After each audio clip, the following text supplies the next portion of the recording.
স্থানীয় প্রভাবশালী ব্যবসায়ী সুরুজ্জামান সরকার ও সাবেক আওয়ামী লীগ নেতা দবির হোসেন ভূঁইয়া উচ্ছেদ করেন বেশ কয়েকটি হিন্দু পরিবারকে। 1, 2, 3 নয় 32টি হিন্দু পরিবারকে একসঙ্গে উচ্ছেদ করা হয়। 3 পুরুষের বাপদাদার ভিটা থেকে সেসব পরিবার রাতারাতি উদ্বাস্তু হয়ে পড়ে। পরে তদন্তে কেঁচো খুঁড়তে বেরিয়ে আসে অজগর।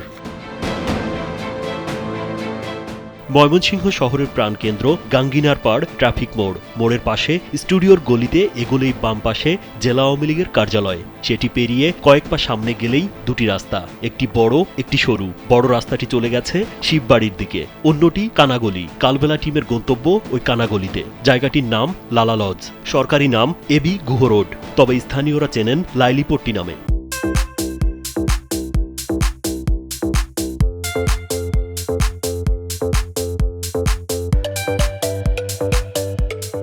এই হিন্দু প্রধান পাড়া থেকেই উচ্ছেদ হয় হিন্দু পরিবারগুলো। বর্তমানে অনেকে ময়মনসিংহ শহরেই ছড়িয়ে ছিটিয়ে বাস করছেন, আবার অনেকে চলে গেছেন ঢাকায়, কেউ বা ভারতে। আজ থেকে প্রায় 25 বছর আগে 1999 সালে 3 পুরুষের বাপদাদার ভিটা থেকে তাদেরকে উচ্ছেদ করা হয়।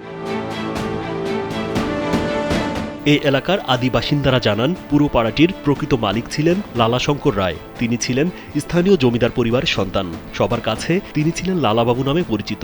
এই লালাবাবু ছিলেন বিপত্নিক ও নিঃসন্তান। একাকিত্ব ঘোচাতে তিনি স্বর্ণকুমারী দেবীকে রক্ষিতা হিসেবে রাখেন।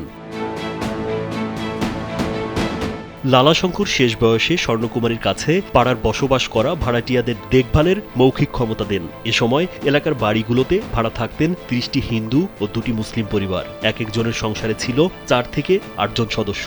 বাড়িগুলোর দেখভাল করার দায়িত্বে থাকা লালাশঙ্কর এবং স্বর্ণকুমারী দেবী মারা যান এক সময়। বাড়ির মালিকের কোনো সন্তান না থাকায় এগুলো দখলে নেয়ার পায়তারা করেন বিনোদ নামের এক ম্যানেজার। এলাকায় ঘোষণা করেন পুরো জমির মালিক তিনি নিজেই। কিন্তু বসবাসকারী হিন্দুরা জানত আসল মালিক কাউকে এই জায়গা লিখে দেননি। ফলে তারা মামলা করে বসেন। এর মধ্যে ব্যবসায়ী হাজী শামসুল হকের কাছে এই জমি বিক্রির খবর আসে। পরে এই জমি কিনে নেন সুরুজ্জামান। এ নিয়ে দীর্ঘদিন ধরে মামলা চলছিল। রায় বরাবরই সুরুজ্জামানের বিরুদ্ধে যায়। পরে দবির হোসেন ভূঁইয়ার পরামর্শে হাইকোর্ট থেকে বিপুল পরিমাণ অর্থের বিনিময়ে রায় নিজের পক্ষে নিয়ে আসেন সুরুজ্জামান ও দবির হোসেন। আছে এমন অভিযোগ, আমার এই বয়সে 40-45 বছর, জন্মকর্ম লালিপট্টি ছিল, বাপ কাকা সকলে ছিল।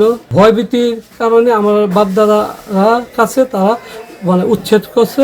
আমরা তখন আমাদের সময়ও দেয় নাই, আমরা অল্প সময়ের মধ্যে আমরা এলাকা ছাড়তে বাধ্য হয়েছি। আমি 2011 সনে উচ্ছেদ হয়েছি। আমি একমাত্র লোক যে 11 বছর তার সাথে উচ্ছেদ মামলায় লড়ছি।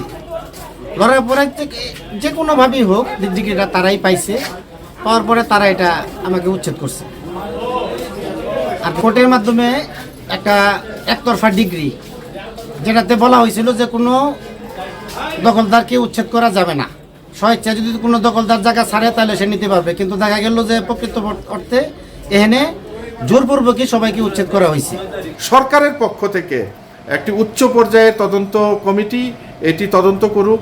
এখানে যদি কারো জমি থেকে থাকে তাহলে যার জমি সে পাবে, আর কারো জমি যদি এখানে কোনো ওয়ারিশান না থাকে এটি স্বাভাবিকভাবে এটি সরকার ভোগ করবে।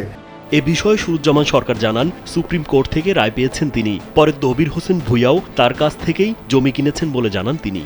এগুলি সবকিছু সুপ্রিম কোর্ট থেকে পাওয়া, যে বেড়া বেচছে হাজী শামসুল হক সাহেব, উনি আর ব্যবসা ছিল স্বদেশী বাজার নিউ ব্যারেট স্টোর, তার কাছ থেকে আমি পারচেস করে নিচ্ছি।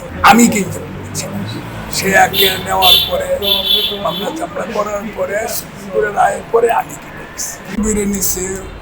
মানে হিন্দু সম্প্রদায় যারা ছিল ওরা আবদার করছে মানুষকে ঘরবাড়ি উচ্ছেদ করা খারাপ। ওই সময় ডিসি প্রশাসনের লোক তারা আসছে। দীর্ঘদিন ধরে লাইলিপট্টিতে জাঁকজমকভাবে কালীপূজা হয়ে আসছিল।